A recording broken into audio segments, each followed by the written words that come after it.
جو پروگرام ہم نے یہاں پہ دیکھا ہے، یہاں پر اگرچہ جو پروگرام ہم نے دیکھا ہے سپورٹس کے حوالے سے جو آپ کا پروگرام، لیکن یہاں باتیں کرنے میں آپ لوگوں نے نشانہ سادھا ہے صاحب کا وزیر اعلیٰ ڈاکٹر فاروق عبداللہ پہ کہ اس نے کافی جو پیسہ ہے کھایا ہے مرکزی سرکار کا، جو کہ مرکزی سرکار نے یہاں پہ کھیل کود کو فروغ دینے کے لیے دیا تھا. تو کیا بتائیے کیا وجہ بنی ہے کہ آپ لوگ نے اسٹیٹمنٹ دیا ہے، اس میں کیا حقائق ہے؟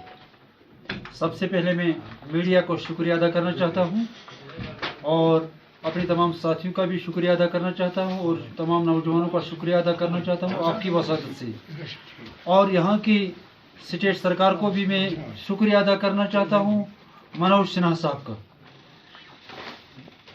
وہ ایک منجے ہوئے سیاستدان ہیں، تو جو بات ہم نے آج تک اس کے سامنے رکھی ہے تو مجھے امید ہے کہ ساری باتوں کا رزلٹ آج میرے کور گروپ کے سامنے ہے.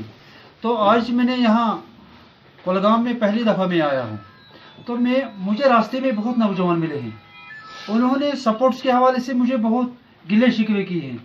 تو جب میں نے یہ ان کی درد بھری کہانی سنی ہے تو یہ کیا چاہتے ہیں، ان کی رانگ میسج کہاں چلی گئی ہے، تو میں نے اپنے دل میں یہ ایک بات مجھے یاد آ گئی ہے کہ سپورٹس کے حوالے سے فاروق صاحب کے پاس قلم دان تھا لیکن خرب روپیہ گبن ہوا ہے، لیکن اس خرب روپیہ جو گبن ہوا ہے اس سے اس کا مستقبل تھا، ان نوجوانوں کا مستقبل تھا اس پیسے میں، لیکن کہاں گیا وہ سارا پیسہ غائب ہے.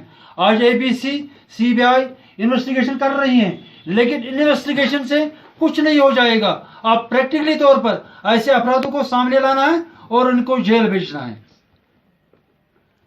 نہیں، آپ کا بات کہنے کا اشارہ اس طرف ہے، کیا ڈاکٹر فاروق عبداللہ کو جو پچھلے کئی دنوں سے مسلسل طور پہ جو ریڈ پڑی ہے ED کی طرف سے، تو کیا آپ کا کہنا یہ ہے کہ سرکار کو، مرکزی سرکار کو چاہے پھر ایک بار اس پہ قدغن لگانی چاہیے، پھر ایک بار اس کو جیل بھیجنا چاہیے؟ قدغن نہیں، میں نے قدغن کا لفظ ہی نہیں لیا ہے، لیکن میں نے کہہ دیا ہے کہ یہاں ABC اور یہاں جو منجے ہوئے سیاستدان ہیں، گورنر صاحب ہیں، ابھی اس سسٹم کو ٹھیک کرنے کے لیے 2-3 منتھ اس کو لگیں گے. تو مجھے امید ہے کہ انشاءاللہ 2-3 منتھ کے اندر یہ سارا سسٹم ٹھیک ہو جائے گا. میں نے فاروق صاحب کے حوالے سے بات کی ہے، فاروق صاحب نے سپورٹس کے حوالے سے یہاں جتنا بھی بڑا کرپشن کا سکنڈل ہے، تو ہمارا جو مینیفیسٹو ہے، ہم کرپشن کا خاتمہ کرنا چاہتے ہیں، ہم پیس لانا چاہتے ہیں، ہم ڈرگس کے خلاف ہیں، نہ خود شراب پیئیں گے نہ قوم کو پینے دیں گے. پچھلے 3 سال سے ہمارا یہ موقف ہے. تو میں نے اسی حوالے سے جب میں نے یہاں کے نوجوانوں کا ضمیر دیکھا ہے، جب میں نے ان کی درد بھری کہانی دیکھی ہے، اسی حوالے سے میں نے فاروق صاحب کو آگے لیا ہے.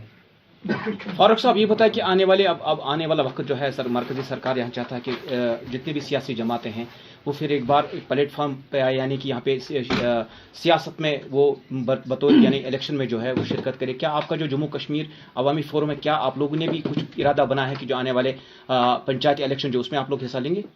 وثوق سے میں آپ کو کہنا چاہتا ہوں کہ میں نے اپنی اسپیچ میں بھی کہا ہے ہمیں اس باتھ روم میں جانے کی ضرورت نہیں تھی، لیکن جو میں نے یہاں کے نوجوانوں کے مسائل دیکھے ہیں، جو میں نے یہاں کے ماؤں اور بہنوں کی مسائل دیکھی ہیں، تو میں اپنے کور گروپ کو ایک پرزور مؤدبانہ گزارش کر رہا ہوں کہ ہمیں اس باتھ روم کے اندر جانا ہے، تبھی ہم اس باتھ روم کو صاف کریں گے. فاروق صاحب، آپ نے یہ کہا کہ شراب کو ہم بند کریں گے. بالکل. سری نگر میں اس وقت کھلے عام چل رہا ہے، گورنمنٹ لاسنے دے رہا ہے، گورنمنٹ اپروو کر رہا ہے، ہر ضلع میں ان کا پلان ہے کہ ہر ضلع میں شراب کی دکانیں کھولیں گے. تو آپ کتنے لوگوں کو بند کریں گے؟ کیا وہ بند ہو جائے گا؟ انشاءاللہ مجھے امید ہے کہ جس طرح میرے جائز صاحب نے کہا ہے کہ آپ دیکھیے آگے ہو جائے گا کیا، اور ابھی کسی کو لاسن اجرا نہیں کی گئی ہے. یہ تو یہی پولیٹیشین کہہ رہے ہیں کہ اب ایسا ہو جائے گا، ایسا ہو جائے گا، تو لیکن کچھ نہیں ہو جائے گا. باقی اپنی ضمیر پر ہیں. اگر کسی کو شراب کے اڈے اپنے گھر میں بنانا ہے، وائلنس اپنے گھر میں کرنا ہے، تو اس وائلنس اور اس وائلنس میں بہت فرق ہے. اگر شراب کی دکان ان کو کھلانے ہیں اپنے گھر میں کھلائیں گے، یہ اپنے ضمیر پر ڈیپینڈ ہے. تو لیکن جو ہماری انتھک کوشش ہے، ہم ہر ایک ڈسٹرکٹ میں، ہر ایک بلاک میں اویئرنیس کیمپ لگائیں گے، اور انشاءاللہ مجھے امید ہے کہ جب ہم ان کو بات کہیں گے وہ ایسا کرنے کی قائل نہیں ہو جائیں گی. فاروق صاحب، آپ یہ بتائیں کہ عوامی فورم جو آپ نے عوامی فورم یہاں شروع کیا ہے، کیا یہ سیاسی پارٹی ہے یا اور کوئی NGO ہے؟ یہ پولیٹیکل ہے نان پولیٹیکل. اگر میں کہوں گا کہ ہم نان پولیٹیکل ہیں، لیکن جو میں حالات دیکھتا ہوں تو اس انداز سے مجھے لگ رہا ہے کہ ہمیں پولیٹیشن میں بھی حصہ لینا ہے، جو میں نے یہاں حالات دیکھے ہیں، ورنہ یہ نان پولیٹیکل ہے. شکریہ. آنگن واڑی ہیلپر رات دن کام کرتے ہیں، لیکن جب میں ان کی اجرت دیکھتا ہوں 1500، یہ جو ورکر ہیں 1500 2000 پر یہ کام کرتے ہیں، 2500 پر یہ کام کرتے ہیں. کیا وجہ ہے؟ جو یہاں کا سابقہ جس کے پاس یہ قلم دن تھا ہے، شاید اس کا نام ہے سجاد صاحب، سجاد غنی لون صاحب کے پاس ایک قلم دن تھا. اس وقت بھی یہ مسئلہ حل نہیں ہوا، لیکن میں نے اس مسئلے کو ایڈریس کیا ہے اور انشاءاللہ مجھے امید ہے کہ ایک منتھ کے اندر یہ مسئلہ ہم ان کو حل کر کے ہی دیں گے انشاءاللہ. جتنے بھی آنگن واڑی ورکرز ہیں، جتنے بھی یہاں کے معاملات ہیں، یہ نیڈ بیس کے حوالے سے میں آپ کو ایک بات کہنا چاہتا ہوں.